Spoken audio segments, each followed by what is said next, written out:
Hello बच्चों, स्वागत है आपका हमारे यूट्यूब चैनल राम से साइंस पॉइंट में। बच्चों, आज हम पढ़ेंगे क्लास 11 के जो मोमेंटम ऑफ इनर्शिया के चैप्टर है उसमें से कम से कम 14 मतलब 14 फार्मूला आज हम पढ़ेंगे, क्योंकि इस फार्मूला से कई बार जो हमारे स्कूल में एग्जाम होते हैं कई बार इससे एक दो ऑब्जेक्टिव पूछ लिया जाता है। तो चलिए बिना बात कमाए हम फार्मूला पर चलते हैं। बच्चों, इसके अंदर अब पहले समरूप गोला करना होगा, समरूप गोला का फार्मूला याद करना होगा, शक्ति का फार्मूला याद करना होगा, समरूप शक्ति का, समरूप रिंग का समरूप रिंग का फार्मूला याद करना पड़ेगा, उसके बाद क्षर का समरूप क्षर का करना पड़ेगा। सबसे पहली बात तो हम चलते हैं, ये समरूप क्षर समरूप गोला, समरूप गोला, समरूप गोला का अगर पूछे व्यास की प्रति, अगर व्यास की प्रति पूछे, अगर व्यास के प्रति मोमेंटम ऑफ इनर्शिया पूछे तो देखो बच्चों, इसको मारना 2/5, सॉरी 2/5 आर स्क्वायर, क्या मारना 2/5 mr²। अब हम चलते हैं दोस्तों, जब स्पर्श किया यहाँ पे, ये कोई रेखा स्पर्श किया, अगर स्पर्श किया तो स्पर्श करने का जो फॉर्मूला होता है ना, वो होता है 7/5 mr²। क्या होता है स्पर्श करके 7/5 mr²। समरूप ठोस गोलाकार अगर जगत आघूर्ण पूछे, जगत आघूर्ण पूछे व्यास के प्रति 2/5 mr² मारना, अगर व्यास स्पर्श करके पूछे तो ये मारना। अब हम चलते हैं रिंग पर, चक्ति पर, पहले चक्ति पर चलते हैं। चक्ति पर, चक्ति पर स्पर्श करके पूछे, कोई रेखा स्पर्श कर रहा है तो स्पर्श करके पूछे तो उसका मारना, उसको मारना 5/4 mr²। अगर व्यास की प्रति पूछे, अगर व्यास की प्रति पूछे तो मारना है mr²/2। अब हम बच्चों चलते हैं चक्ति पर, तो चक्ति पर कोई रेखा स्पर्श किया, स्पर्श कर रहा है, कोई रेखा, कोई रेखा ऐसे स्पर्श कर रहा है, कोई रेखा स्पर्श कर रहा है तो चक्ति के अगर व्यास की प्रति पूछे, और चक्ति के व्यास के प्रति, व्यास की प्रति भी इसका भी यही होता है mr²/2 ये चक्ति का। अगर बात करें हम व्यास स्पर्श के, तो स्पर्श होता है 3/2 mr²।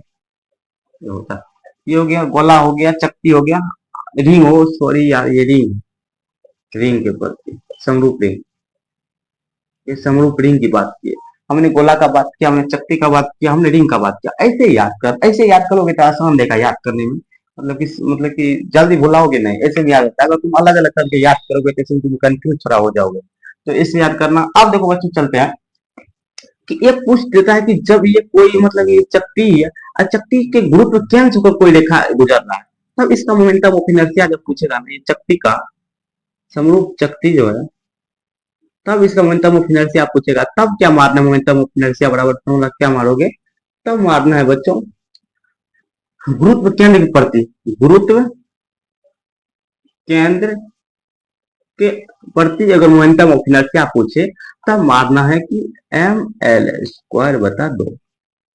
चक्ति है, अगर वही रिंग के साथ अगर रिंग में पूछे तो रिंग में पूछे कोई रेखा गुरुत्व केंद्र के प्रति, गुरुत्व केंद्र के प्रति, तब मारना है बच्चों सिर्फ ml², सिर्फ ml²।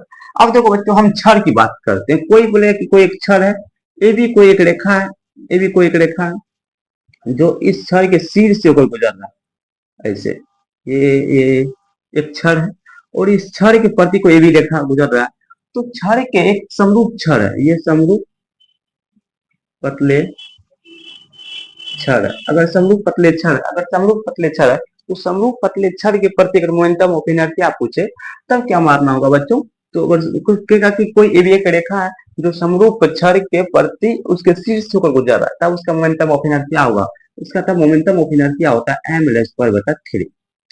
अगर पूछेगा कि अगर इसे क्वेश्चन आ जाए, अगर ये क्वेश्चन आ जाए कि कोई एक क्षर है, ये कोई क्षर है, ये क्षर है बच्चा, देखो तो ये मैंने एक क्षर लिया ए बी, और उस पर एक गुरुत्व केंद्र से होकर कोई रेखा गुजरा सीधी, तब पूछेगा कि ए बी मतलब कि एक क्षर के पतले समरूप पतले क्षर की मोमेंटम ऑफ इनर्शिया होगा जब कोई रेखा उसके गुरुत्व केंद्र से होकर गुजर रहा है, तब इसका जो मोमेंटम ऑफ इनर्शिया का फॉर्मूला होगा गुरुत्व केंद्र से, गुरुत्व केंद्र से होकर क्योंकि ये पतले समरूप छड़ है, पतले समरूप छड़। जब कोई रेखा गुरुत्व केंद्र से होकर गुजर रहा है तब उसका मोमेंटम ऑफ इनर्शिया का जो फॉर्मूला होता है वो होता है एम एल स्क्वायर बटा बार, एम एल स्क्वायर बटा बार। अब देखो बच्चों इसके तीन फॉर्मूला और याद करना पड़ेगा। कहाँ पे हम लिख देते हैं यहाँ पर। एक पूछेगा कि रोटेशनल काइनेटिकल एनर्जी बराबर फॉर्मूला होता है आई। देखो जो हमने पढ़ा था काइनेटिकल एनर्जी बराबर हाफ एम वी स्क्वायर। यहाँ पे एम की जगह पर आई कम करता है और वी की जगह पर ओमेगा कम करता है, इसलिए तो आई गुना ओमेगा स्क्वायर ये हो जाएगा 1/2 गुना आई गुना ओमेगा स्क्वायर हो जाएगा। रोटेशनल काइनेटिकल एनर्जी मतलब घूर्णन गतिज ऊर्जा।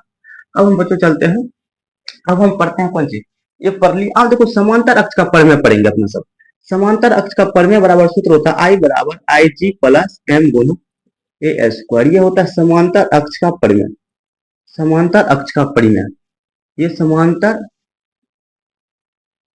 अक्ष परिमेय है, अक्ष परिमेय। अब देखो बच्चों समांतर अक्ष का परिमेय कर लिए। अब